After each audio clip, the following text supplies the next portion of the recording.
Hello guys, welcome back to Journey with Janice. I just want to finish the video with Journey the rehab, but before I do so, I just want to tell you guys a little about what happened, what caused the accident.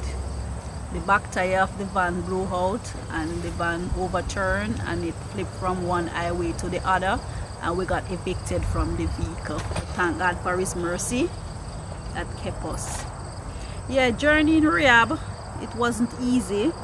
As I said before, you know, the nurse, I spent 7 days in rehab where they teach me how to bathe.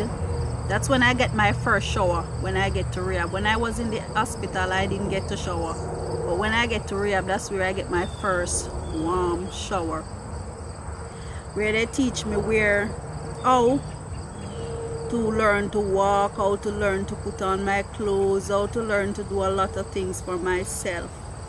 But before that 7 day, I was speaking with the doctor and I was telling him everything that I've been through in the hospital. My daughter was home by herself. She was traumatized. No one was there with her. So I asked the doctor if they could send me home a little earlier. You know, he said yes, he's gonna send me home and assign 2 nurses for me. So yeah, I spent 7 days in rehab learning how to do a lot of stuff. Then they send me home. They give me wheelchair, walker, sack aid, and a lot more, the shower tub, and a lot more equipment to use at home. When I get home, I was assigned with 2 nurses. I have to sleep in my living room in the couch. I slept there for 4 months. So when I get home, I have to take narco to help me sleep. I'm in so much pain, so I take narco for pain while I was getting other medication. I have to inject myself with in my belly for 21 days. Every day for 21 days I have to inject myself. They said I have to do that to avoid blood clot in my belly. In that city, I couldn't eat, I couldn't drink, nothing. I didn't want any food. If I get something to drink or something to eat, my stomach would upset and I would carry up everything. In the midst of that, I have to go to doctors every other day. I have to go to a different doctor. Process wasn't easy. I couldn't do nothing for myself for the first 4 months. You know, in and out of the hospital, same way. I have to go into the hospital every 2 weeks to remove and replace stents until they start. I have to go like every month after a while. After the first 4 months, I have to go every month to remove and replace stents. Thank God for Dr. Barber. And thank God for his goodness. I have somebody home who helped me. The nurses, they came, they helped me. And the process was painful. But for me right now, for God to get his glory, it's necessary. Everything that I've been through is necessary. One day when I went to the kidney doctor and they run some tests, told me that kidney is functioning just a little bit, about 15%. So that's a good sign. I went to doctor and I went to other doctors and I get my regular checkup, get things done. But for the at home, going to the doctor every other day, it was a challenge.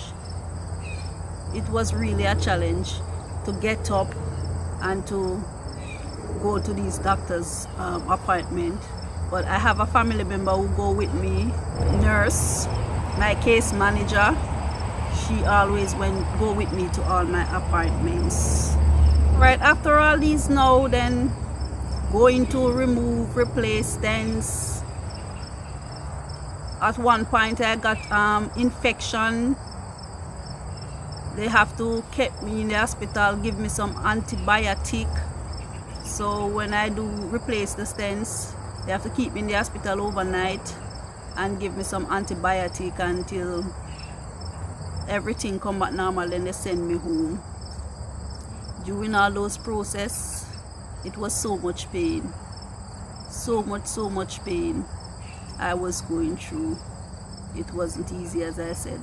I tried to sleep on the bed. I couldn't sleep on the bed, so I have to go back in the settee because of the pain that I was going through. That's the only place I could sleep and feel a little bit comfortable. And it was for 4 months. At physical therapy, I have to do that for a year.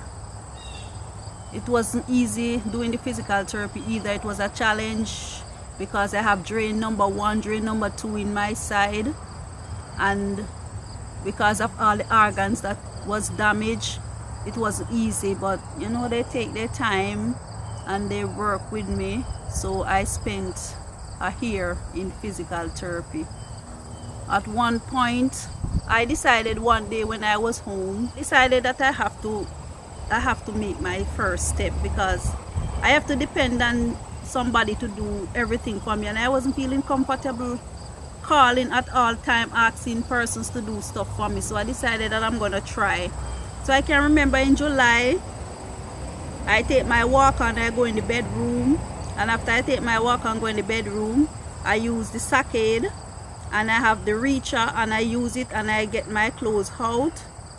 And when I get my clothes out, I decide that I'm gonna try to make my step. After I get my clothes out, I let go of the walker and I put my right foot out, then I put my left foot. I was just rocking like this, that I'm going to fall down, but anyway, I didn't. I have the walker close by in case I'm going to fall, then somebody could, I could grab onto the walker. During that process, I couldn't even bathe myself. I have to sit down in the bathroom and the tub, the bench that they give me, and my daughter would have to bathe me, or Rochelle would have to bathe me. When my mom came, she do the bathing. She really bathed me properly. The other two didn't know how, but my mom did. She know how to give me a good scouring. And you know, it was good that I have them around at that time.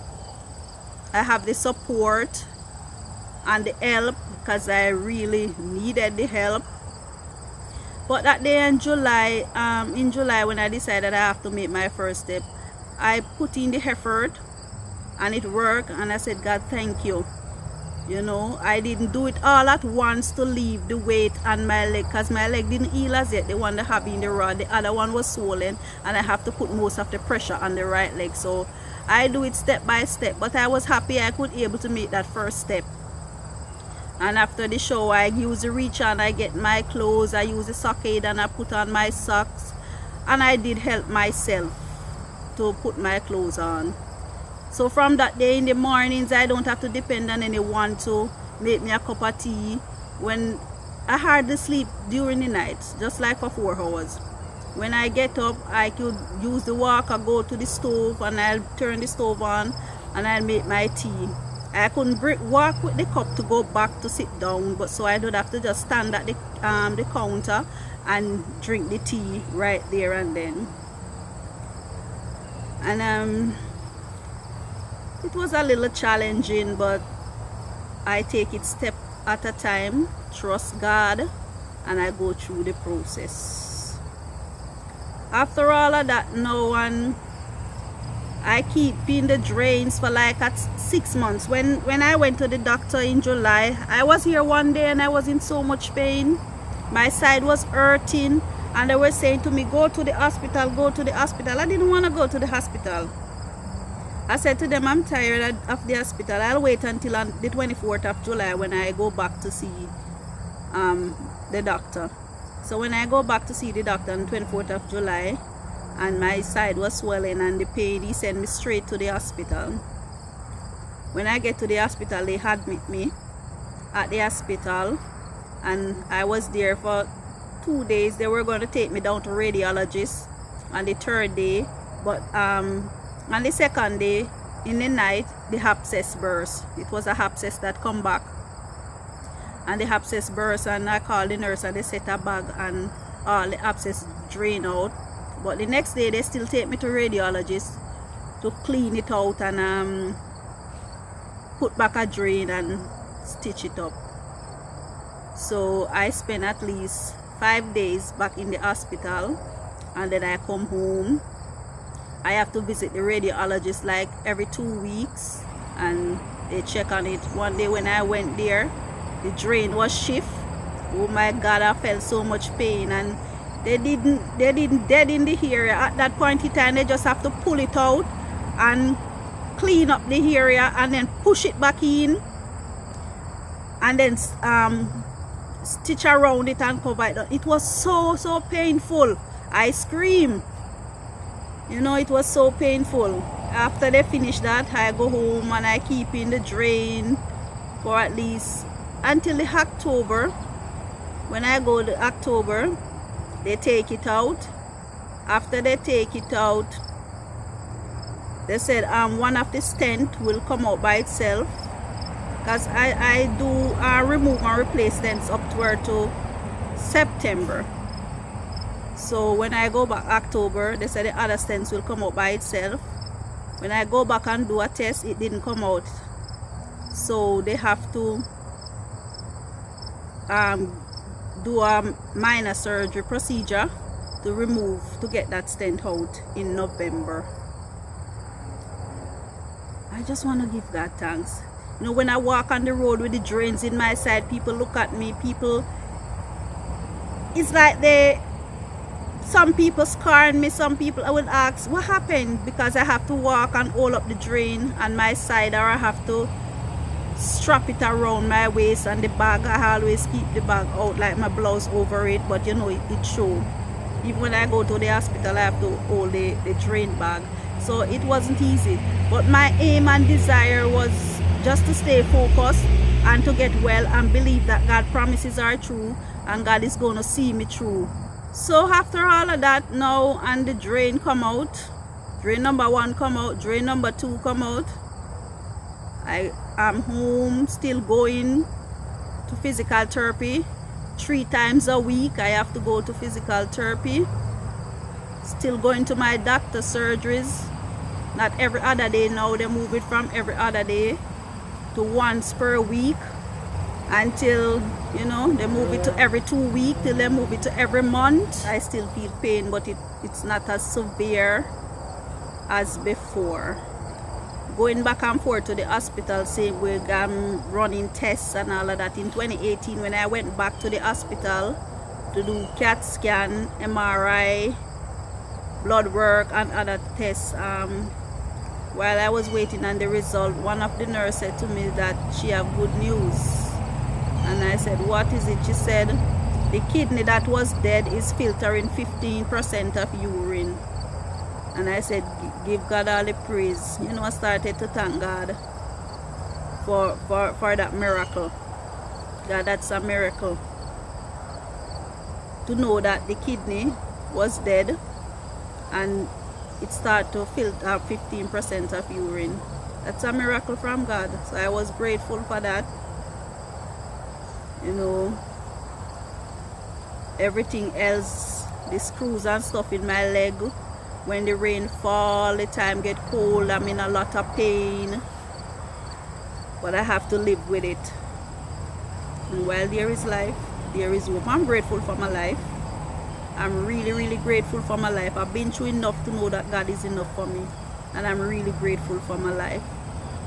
I'm grateful to God for all the things that He have brought me through. I'm grateful to God for all His goodness. It's not the good I have done. I didn't deserve it, but His grace and His mercy and His love towards me. And I'm grateful. I thank God for loving me. So before I end this video, I have more videos to share. I just want to encourage someone today that is watching. Trust God. It doesn't matter what you are going through. Trust God. The process is painful, but it's necessary. Just believe. God's promises are true, because He promised me that He would heal me, and He did. His promises are true. God never go back on His word. We fail Him so many times, but God never failed us yet. Let us all, if we only be true to God and true to ourselves, He's able.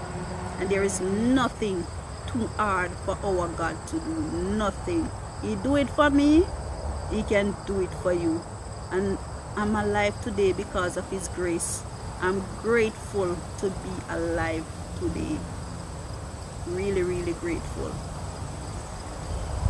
But there's a lot more with Journey with Janice. The journey is not over. You know, I have a lot more to share that I will share in another video.